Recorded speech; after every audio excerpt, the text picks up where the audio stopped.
السلام عليكم متتبعين مطبخ حسناء. فيديو اليوم عصير رائع جدا ومنعش بالحامض، سهل واقتصادي، تحط كمية مهمة في قياس قليل فقط.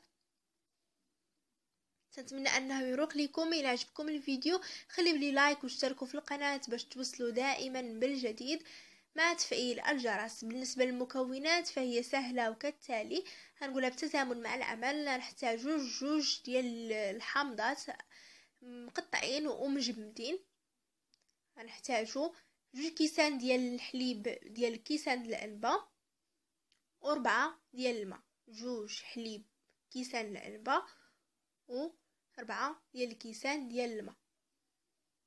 السكر غادي نضيفوه في الاخير. ممكن تزيدوا له ياغورت باي نكهه، نكهه البنان او غيرهم، او الوريقات ديال النعناع، هما تيجيو رائعين جدا، تيعطيو واحد الانتعاش يعني فاش تجي تشربهم. غنكمل الكميه كامله ديال الماء، 4 الكيسان، 2 ديال الحليب، 2 حامضات، وغادي نطحن. والحامض تنذكر انه يكون مجمد.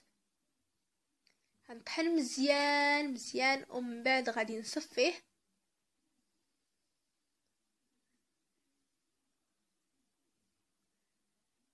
الان غادي نجيب صفايه ونجيب بول وغادي نصفي فيه، وغادي نحاول نحيد داك الشف اللي بقى لي، غادي نرميه. وهذا غادي نخلطو مزيان، وغادي نولي نعاود نكبوه في مولينكس. ولكن قبل غادي نضيف واحد الموزه. نتوما في هذا القياس ضيفوا 2 قياس حامضه تنديروا وحده، انا درت وحده كبيره.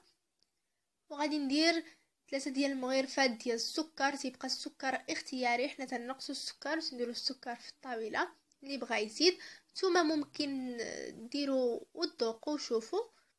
ما كاينش قياس ثابت، لان كاين الناس اللي تيعجبهم الحامض وكاين الناس اللي ما تيعجبهمش الحامض. صافي غادي نطحن مزيان ومن بعد غادي نصفيه مره ثانيه. اللي بغى، اللي ما بغاش ما ندولاش، غادي نخلطو مزيان وغادي نصبو. هذا هو الشكل ديال العصير. ممكن تحكموا في الكثافه ديالو وتزيدوا البنان او لا يوغورت، يبقى لكم الاختيار. تنتمنى ان الفيديو ديال اليوم ينال استحسانكم.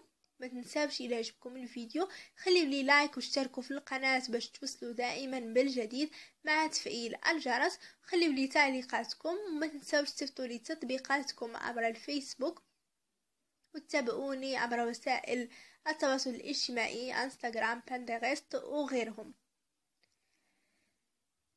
يقدم العصير بارد، يعني مجرد ما تطحنوه قدموه حتى لاخر لحظه. تنشكركم المتابعه، والى فيديو اخر باذن الله مع وصفه جديده رمضانيه.